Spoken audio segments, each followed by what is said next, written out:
These are not the aberrations you're looking for. No. Yeah, fine. Okay, yeah. It was all pointless. It's gone. You did the mind trick wrong.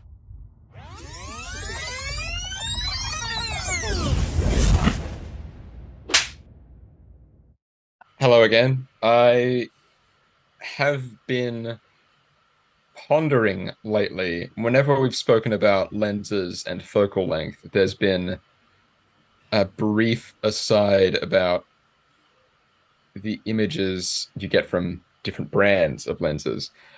Now, this is where we hit a wall with me, and everything people talk about is complete gibberish. Or it's not gibberish, but it's completely out of my reach. The idea of lenses having different output. Like I've seen it with my eyes, but I haven't quite been able to figure out the parameters or whether I should be worrying about it very much. So you've spoken about different lenses having a different color output, having different sharpness, different contrast. These are all things I thought happened either in camera or in post. I did not know it had anything to do with the way that the light passed through the glass in the lens, which sounds stupid now that I'm saying it out loud. But so you had to put it down to like a certain amount of parameters. What are we looking for? How does the brand of a lens affect the image, and what are the parameters we should be like looking for in terms of preference? Because I know a lot of practitioners have a preference as well. It's an extension of what we've spoken a lot about. Kind of starting with focal length and then sensor size and then coming into how do I choose one over another. It kind of feels like we're skirting a topic, but we haven't quite kind of gotten to the gist of it. My initial reaction when I read your topic suggestion for this episode, again. Yeah. What's with the freaking... There are two things I want to kind of get to with that. On the one hand, I'm kind of seeing and hearing it feels like you are searching for a particular answer, but you don't know how to ask the question. Yeah, I suppose so. There must be like a Lego set here we have to put together. I'm trying to kind of pick apart, rather than just going like, ugh, pick apart that unfiltered gut reaction. Big part of it is we're running up against the format of what we're doing. So much of this is going to make absolutely no sense until I can show you lens A and show you lens B and go, see those XYZ parameters there? That's coma. You see more of it here and you see less of it here. Have you heard the saying, dancing about architecture? No. What? Dancing about architecture? Talking about love is like dancing about architecture, as in things that you can't describe anymore. Oh, okay. How much of the question here, if I have a choice, what brand should I choose? How much of it is... That's exactly the question. FOMO? How much of it is street cred? If I am given the choice and I have like 2 or 3 lens brands put in front of me by like a rental house, it'd be nice to know what I should be looking for and what should be informing my choice. My flippant gut level response was, are you yet at a level of production where knowing different lens brands actually matters? Probably not. The only time I've ever chosen, we had 2 choices of lens at JMC. We had the Canons and the Sigmas, both prime, same range, everything. The only thing that informed my choice there was that I knew I was going to use 13mm lenses. I knew I was going to get 14mm, sorry, and get very, very close to my subjects. And the Canon lenses were just too big for that. And mechanically, ergonomically, for the setups and builds of accessories that we've got at JMC, no difference. Right. The question, was it the lens that was wrong or the accessories? Us. It's probably us. Like, the lens wasn't wrong. It was the accessories. They weren't compatible because we didn't have the know-how to like kind of move around all those things quickly, and the Sigma was just easier with all the rest of the accessories. I'm a bit kind of reluctant to kind of go into things like, I think XYZ is difference between whatever, because then I'm starting to color. I'm pre-biasing. Does that make sense? At the end of the day, it's your decision. It's a bit like, at what point in a chef's development does the brand of knife they use matter? Oh. At what point can you genuinely go to a chef and say, you're What using the brand do wrong you brand use of and knife. why? You've picked the wrong brand of knife. You can't because it's a personal preference, right? And I'm inclined to say that there's also kind of from what I've heard, that the differences that lens brands make isn't as it's still like tangible and it's there, but it's not as it's not significant enough to prompt it being like like something you immediately learn about. You know, it's just kind of something that gradually develops over time Uh, in terms of your own choice. Or am I completely I wrong? think that feeds into to our conversation about image size, projection, display size. Oh, okay. A lot of these things are going to be like when they're huge, like IMAX size. A lot of these differences are going to be a lot more noticeable. Whereas when they're on that kind of phone size, then Mm, yeah, there may mm. not be any And distinguishable difference at all. that's where it links into like experience because I'm not going to have anything projected on IMAX for a very long time, if ever. If you were to twist this question into something that is worth talking about with someone at my level, what would it be? First of all, figure out whether it makes a difference. And by that, I mean, there are plenty of online comparative lens tests. The question then is if you can see significant differences that make a difference to you, then yeah, pay attention. If not, then Don't worry about it. maybe.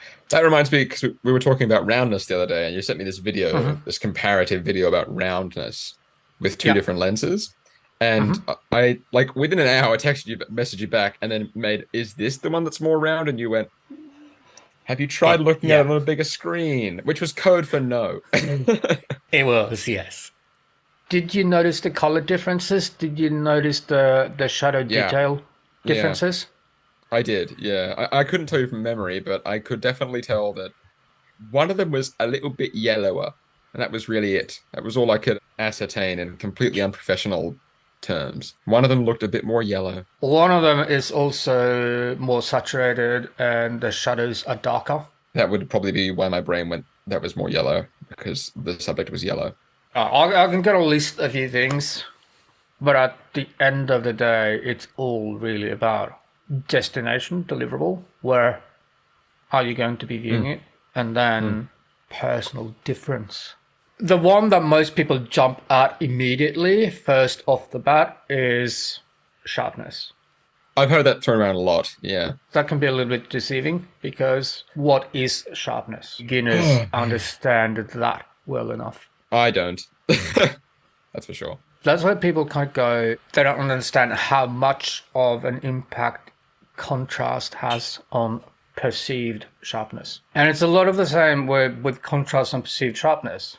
If one side of the edge is really obviously dark and one side of the edge is really obviously bright, then yeah, you can tell, is the Mm. edge there, yes or no? But if one Yeah. side of the edge is just barely darker than the other, then technically they have the same resolution, but one is going to look I, sharper because it's easier to see the difference in the edge. I think that there's probably a lot of room for like misinterpretation. Yeah, misinterpretation here. Like, say, your lens is like soft, but it's like Well, a but first port of call, is it actually clean? if it's clean. Sorry, if the lens on its own clean is like a soft lens, but you're lighting the scene with like a really hard light with a very fast fall off, it might look sharper to the untrained eye, i.e., me, than if you had a lens that was very, very sharp and also clean, but you had like a really slow fall off and like this like massive diffuse ratio. But I'm literally talking about what the lens itself does as well. Lens has Yeah. contrast. Yeah, I never considered that. Like, I don't know why this hasn't occurred to me before on account of the fact that this is literally the first interaction light has with the camera. Like, I don't know why I haven't considered that this might make a difference. Sharpness also depends on, like you said, subject matter. As Mm, in, mm. if I go out on a blue sky, on a sunny day, point my camera at the blue sky, take a picture of the sky with no clouds, can you Yeah. tell how sharp the lens is? It's No. impossible. Now, Unless you have the occasional cloud. now the other thing is types of detail as well. We talk about frequencies of detail. So very, very fine versus medium versus coarse. And at a certain point, we cross a threshold, which is kind of like a sliding scale, where detail becomes global contrast. You see that? That shook my table. That was a big impact statement right there. So That's we wow. can we That's can deeply confusing. we can think about. That's my kind of reminder to kind of check the time of the meeting. There's a robot in your house. At a certain level, we can think of detail as minute hyper-local contrast, and we can think of what we normally think of as global level contrast of the image as extremely coarse detail. Global level contrast meaning the whole image, as in like in reference to the how entire black are image. the blacks, how white are the whites. And do you mean like local as how black are the blacks in this one area of the image and how white are the whites in this No, one as area in of the image? that's more like on one side of this edge versus one side of this, the other side of this edge. Right. So that's I kind promise I'm of absorbing this. the first level there, right? The next level then is we talk about these kind of different types of detail. A certain level of detail frequency is kind of the one that really picks up pores and imperfections in skin. Oh. If your lens has high contrast at that frequency detail level, then it may not feel as flattering on people. Yeah, I've heard some lenses described as being flattering. Yes, Yeah. exactly. And They then make that's kind people's of like skin depending look better. on that frequency detail level, Mm. do they pick up or do they hide things like wrinkles, pores, etc. How Sharpness is much usually like beyond focal length. That's usually the first thing that people notice when they start delving deeper into lenses, and then go all in on sharpness because that's the next thing I recognize. But then you go, oh, don't like the skin here. Hey, makeup, can we cake up some more how makeup? much how much would you say that sharpness like how much sway over sharpness does the lens have? Over sharpness, detail, contrast. Like when someone talks about something being a very, very high resolution, they go like, "Oh, I can see his pores. I can see the hairs on his face. It's crazy." How much of that is resolution? How much of that is lens? Like, how much sway does the lens have over that amount of detail? Depends on the type of like the frequency. It depends, I'm assuming. Yeah. It can have, yes, Yeah. but we're now getting into territory where everything's a sliding scale, Doesn't matter. everything is relative. Like we're Right. getting beyond the kind of good for skin tone, bad for skin tone, choose lens A, Yeah. choose lens B. It's kind of like I degrees think of. I think we've had a quick takeaway from this particular discussion, which was you didn't know that you didn't need to know yet, which is so ydkydk has become ydk t y d and t k y. Okay, what he said. Know that you didn't need to know yet. Yeah. Like a more gentle lens. We'll also talk about a certain behavior called a focus roll off. Together Oh. with the detail level and contrast level, you also see a correlation with how evident is it when things are in focus or not. Oh, We talk about I certain see. lenses having a faster focus roll off or being snappier in focus. It's kind of like Hmm. when you trap focus, you roll through, go past, make it soft, come back, make it soft again, and you find that middle Hmm. point, right? Some Hmm. lenses appear to just snap more in when they're in. Whereas other Oh, lenses, okay. you kind of have to roll around back and forth, because they have a gentler focus roll off. Tentatively touched on detail and sharpness and contrast, which all kind of overlap. Our Uh-huh. focus roll off, which is interesting.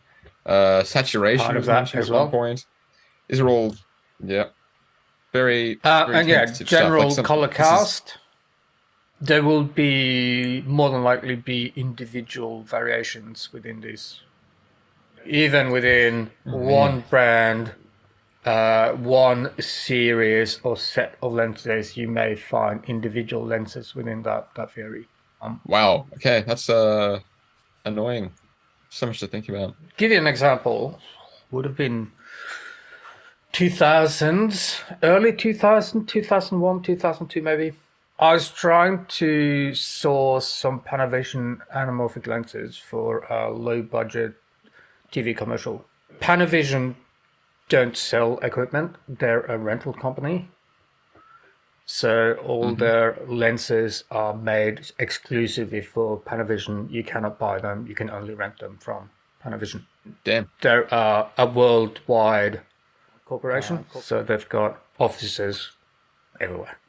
When we tried to sort these lenses for testing, at my beginner level at least, I could not get a Panavision anamorphic lens from Panavision Sydney because Pearl Harbour That makes sense. was shooting with anamorphics and they had something like 22 cameras. And in order to get 22 sets of matching color, sharpness wise, etc., in order to get 22 sets of matching anamorphic lenses, they had to mix and match from every available Panavision set of anamorphic lenses in the world, apparently. So no one else in the world could shoot Panavision anamorphic because that's the only way Because they of could Pearl make Harbor. sure they had a sufficient amount of matched lenses for the number of cameras that Pearl Harbor was shooting with. Whether that was just a case of you insignificant peon, we don't really want to deal with you, but you could become a big famous customer in 5 years, so we just not completely blow you off. Could have been the case, I don't know. It does sound a bit does sound a bit ludicrous, you know. Actually, yeah, we can't give you these anamorphic lenses because there's 22 cameras on Pearl Harbor right now, and they've taken every single one, actually. That sounds why would any there's too much of a digression to ask why a production would need 22 cameras. Well, even at that level, you're dealing with individual differences. For example, one of our lens sets at JMC, the 85mm, is noticeably softer, lower contrast, and more red than the rest of the kit. That's, you know, Really? the way it is. Which one is that? Well, see if you can figure out. What were it? Sharpness, detail, focus roll off, contrast, color. Saturation, I believe was touched on, but that's kind of like the same thing. Color, yep. And you may notice as well that some lenses color differently in different tonal ranges. So, for example, that one lens I was saying that was a bit more red, that's mainly in the shadows, not so much in the midtones and highlights. The next thing that people start looking at is artifacts and distortion. I'm under the impression that distortion is a consequence of price range as well, generally. Like Second, bad, just what people like to call bad, what people like to call bad distortion, like things like chromatic aberration and are kind of a consequence of price range as well, from what I've heard. up to a point, yes. However, so a lot of people who talk about how cheaper lenses have got more artifacts and distortion, yada yada, particularly chromatic aberration, are quite often the ones who want to use vintage lenses to take some of the digital edge off. Right. Yeah. Yeah. And doesn't matter how expensive that vintage lens is, there are certain optical design differences between designing for a digital sensor and an analog film sensor. Those vintage lenses were designed for analog film and will more than likely show a lot more chromatic aberration on a digital sensor. That's just optical design because they weren't designed for the digital sensor. No. Yeah. A digital lens, ideally, and there is such a thing, not the lens itself being digital, but the lens being designed for a digital sensor, For a digital sensor. Yeah. in an ideal world should be telecentric. And that means rather than from the back of the lens projecting in a cone, It should just be it should project straight onto the center. a rectangular prism. Yeah. For reference, before we started filming the second half of this discussion, I asked, I wonder how long we're going to go for. And you said, until your head explodes. And we're getting real close right now. Because we're talking about physics, I think. This will be like this will be like scanners. What Uh, is the opposite of FOMO? Like, subscribe, and comment, please. And turn on the notification bell and donate. And then comment what the opposite of FOMO is. Thanks. I am guilty of this myself. Like if I see too much or hear too much about XYZ technique or a piece of equipment or whatever, I have a tendency to go, okay, what else is there? As Yeah, in, yeah. That's all people do that, I think. everyone would be shooting Kodak when I was starting Yeah. out shooting film. So okay, let me have a look at Fuji. Lenses is the easiest thing to change. We're not talking about film stock anymore.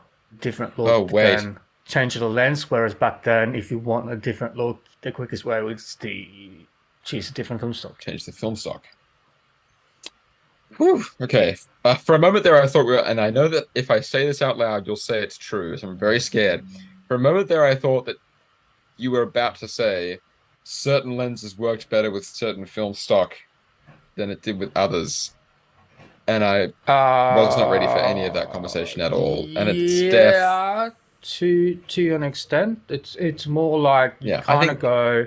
digression. Either you can go balancing strengths and weaknesses. So, Mm. if the film stock that is a little softer in contrast and detail, you might go with a lens that is a little bit more snappy, a little bit more contrasty. Or if you really want to push that, you might go the film stock that is a little bit softer and lower contrast. If you really want to go a more creamy pastel look, you might pair that as well with a lower contrast or a digital lens and so on and so forth. What would you say is the digital equivalent of such a decision? Like choosing a lens with it's more contrasty, has more detail for a camera that isn't, if that makes sense. It's also a lot less straightforward. Digital is so malleable compared to, or I should say, less of the look is baked into digital than it Yeah, was in film stock. yeah. You can soften images, you can reduce contrast within limits, of course. I think this is all kind of linked to your point of is what you're asking about relevant right now? Because I'm learning and working in a time when digital is the norm, Uh-huh. and so much of it is so malleable. And as a result, my on-set minute detail knowledge isn't like it just isn't as pressing as it would be at my level at a higher level or working with film.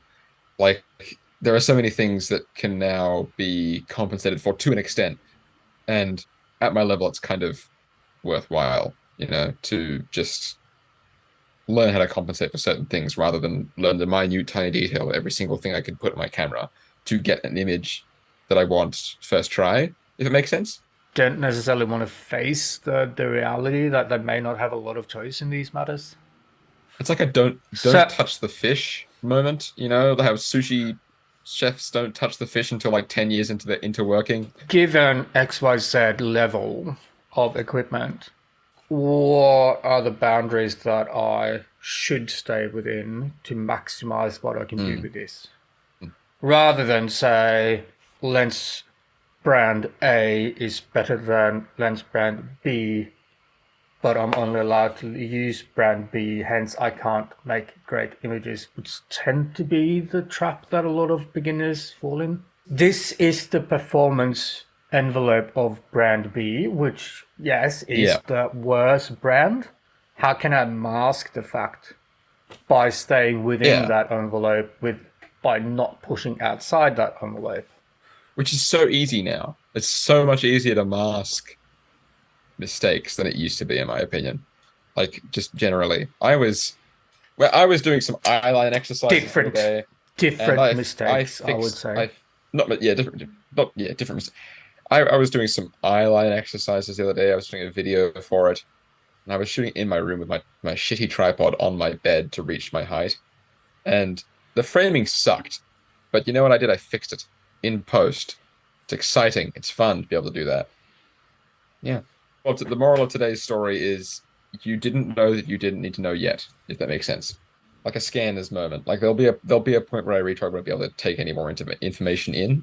Yeah, vignetting's fine. I know my vignetting, Do you know what the inverse or do of I? vignetting is? No, never mind. We're off to a bad start. Apple just came out of my mouth. What kinds of distortion are relevant to me right now as someone who's made like one short ever on like and has only ever used a professional camera in the past year ever? If the answer is there's no distortion that's relevant to me, then I'm totally happy with it. There is no distortions. These are Yes, not the yes, just lenses focus on you're other looking things. for. Did it work? Starting with the awareness that lenses are going to be different. I think the next step then is get in the habit of testing. I think probably a more useful conversation may be what kind of tests are likely to show the kind of differences between lenses that I should care about at this stage. And there are some websites that do comparative lens tests, but they're very stilt focused. What are the kind of differences between lenses that are going to stand out when you cut between lenses? Yeah. Because if the difference Um, is big enough, then yeah, continuity can like become even an issue. I didn't really consider that, like the idea of cutting, like for example, that 85 mil you were talking Yeah, about. I mean, like that's a Just prime being example. cutting from a 50 mil to an 85 and being like, oh, that's a bit more red. Yeah, Just looks a yeah, bit different. yeah. Whew. Okay, I haven't even considered the consequences of this at all. I haven't. I never considered that would have like a continuity. There are so many you didn't know moments happening in this particular episode. It's pretty absurd. Like we've already got a new acronym happening. We got a like three or so you didn't know moments. This is a packed full episode. When testing a lens or when you Hmm. see lens tests online, one great subject or test setup for judging chromatic aberration is foliage against a blown out sky or window. So really dark detail in front of a really bright background. Most lenses will struggle with chromatic aberration with that. For geometric distortion and to a certain extent vignetting, brick wall, really good. So try to line up as perpendicular with the lens brick wall as you can. Are your verticals and horizontals bowing, i.e. is the barrel distortion, or are they bowing Oh yeah. inwards? You see pin cushioning. It's the perfect Uh, surface for it because it's just a row of perpendicular lines. It's yeah, fantastic. that could also be a good Hmm. resolution sharpness test. Again, Depending brick walls, great on for that. There's so many pores. depending on how your eye develops and how deep down the rabbit hole you want to go, you may eventually want to start looking at investing in purpose-made test charts. But Hmm. short of that, find some objects that you can set up in a test scene that you will really show differences in color to you. For example, I What like once worked with a colorist who was saying, okay, so if you can't get a color chart in there, just try and throw a pack of Winnie's Blues in there, as in a pack of cigarettes. oh Because yeah. he was like, I know what that blue should look like. So if all else fails, just chuck in a pack of Winnie Blues. And no, this is not any kind of endorsement, any kind of I'll make it more appropriate. Get a packet of M&Ms yeah, whatever it and is. chuck them on the ground. Throw an entire packet of M&Ms on the ground on set whenever you... One suggestion I think is Coke, a can of Coke. That's a red that everyone knows. Iconic red. Santa Claus Yeah. red. You want reds, blues, screens. So some kind of object that you know really, really well, that when you put Yeah. them on different lenses. And here's the thing with that, like it needs to be on the same camera, because then, controlling variables. If you see a different lens on a Yeah, different it's camera, then how do you know it's not the camera that's giving you the difference? today we've kind of bounced around. We've discussed lens brands and then a bit of vague parameters and some discussion of whether or not it's relevant. And then we talked about distortion a little bit, which is kind of nice. I wasn't expecting us to talk about distortion today, which was nice. It's good that we've run through that. I think the main thing I'd like for people to take away from this is that whole thing of lenses are going to be different.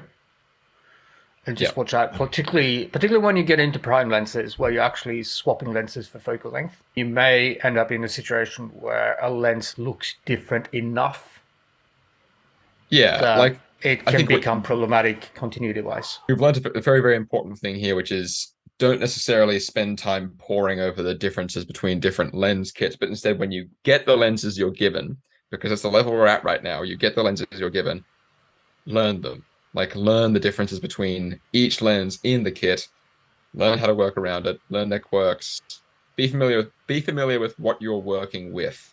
It's not necessarily so much about overcoming, but knowing when is the lens going to break.